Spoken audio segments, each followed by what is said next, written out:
back to the Name App YouTube channel, to all our subscribers, and thank you for clicking on the link to everyone who's joining us here for the very first time. My name is Samantha, and I'm a career transition expert. I focus on helping immigrants navigate in their career once they move to a new country. Last week, I started a discussion on some of the different scenarios people find themselves in when they come to Australia, or generally when they move to other countries. And I remember mentioning that some people get lost in translation when they migrate.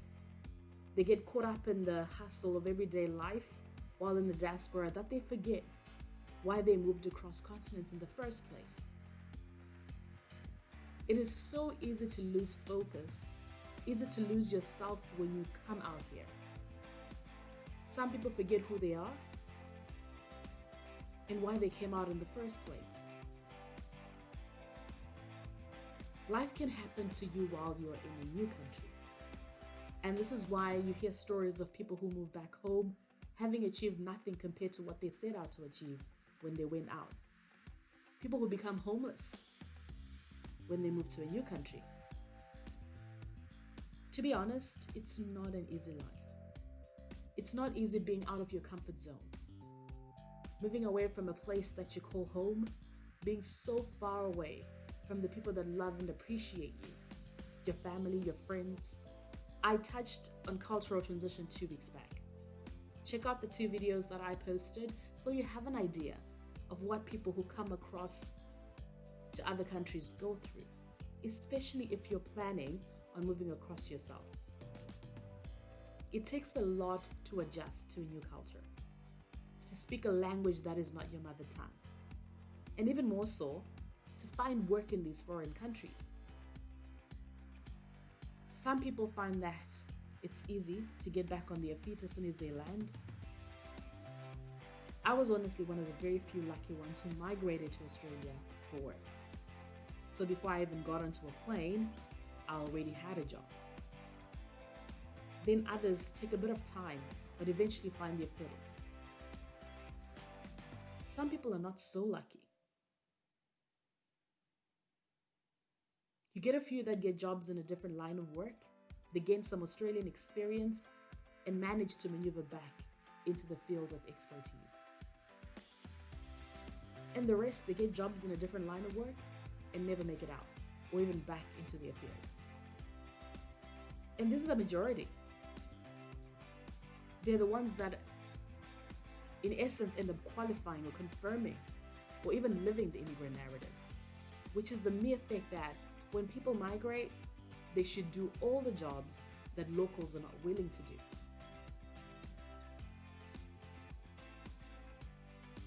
One major push factor that causes people to migrate is only having manual jobs or blue-collar jobs available on a larger scale in their country of residence. I touched on this topic of why people migrate in the first episode, so have a listen to it so that you have information on what is pulling people towards a new country, as well as what pushes them out of their own country of origin. As an example, someone leaves their country because they cannot find the engineering job they studied to pursue. Or they migrate because getting an accounting job, which they've just qualified for, proves much harder than they expected. But as soon as they land in a new country, or in this foreign country, they struggle to find similar jobs. And what's worse is that sometimes they get told that because they do not have local experience, they need to gain that experience in the first place. And oftentimes, because you desperately need to earn a living, most people end up just settling for whatever is available. There's nothing wrong with manual jobs. And honestly, they'll always be available. But you get a qualified engineer working in warehouse picking and packing jobs, or forklift driving, or maybe even as an Uber driver. You speak to some of these people, they have heaps of overseas experience, but simply because they did not study or work in Australia, they are most probably not a good culture fit, or at least that's what they're told. I don't know. Perhaps you're an accountant. You're stuck in an admin job somewhere. And this could be anyone. Some people end up loving what they do, and others enjoy the flexi hours and the fact that they're at least getting paid. Others move for that reason, just to get paid. But if you're generally an ambitious person like myself, and you do not feel fulfilled or satisfied, or maybe you're not even happy, just settling, you might end up feeling or start to feel demotivated about the work you're doing. Maybe even give up on the dream to pursue your goals because it all seems far-fetched. Self-actualization is a real need. Instead of you settling for whatever is available, sometimes life calls for you to chase after what you really want. There's absolutely nothing wrong with being an accountant who wants to work in accounting, or an engineer who wants to pursue a career in engineering. Maybe even a social worker who genuinely wants to support and work with the elderly people, people with disabilities. But there is a huge disconnect and an unfulfillment of dreams when a finance manager settles for an Uber driving job because he is just not getting the work he desires. Or maybe even an electrician who is always being supervised because he cannot afford to get a license. So if you're planning on moving to Australia, get in touch with us. If you've just moved and are already in Australia, get in touch with us. Maybe you've been in Australia for a bit longer and are struggling to get back into your field of work. You too can get in touch with us. We are a team of career transition experts that can help you. And to be honest, we sit on both sides of the table most of the time, the candidate side and the employer side.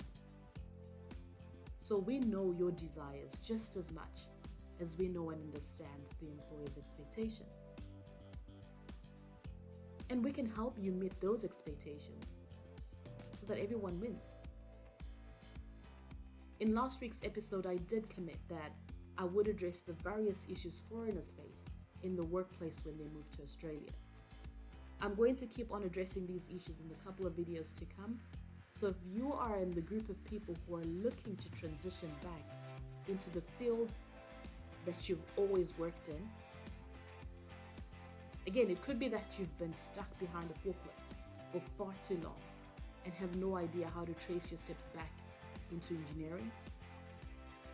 Maybe your passion is accounting, but for the life in you, you cannot find a way out of office admin. Then today's episode is for you. Click on the website link in the description box, get in touch with us, and let us talk some more about how we can help you. Don't forget to subscribe to our YouTube channel so that you don't miss out on any of the episodes that we do put out every Monday and Tuesday. Click the notification button so that each time there's a new video, you get a reminder. I'm looking forward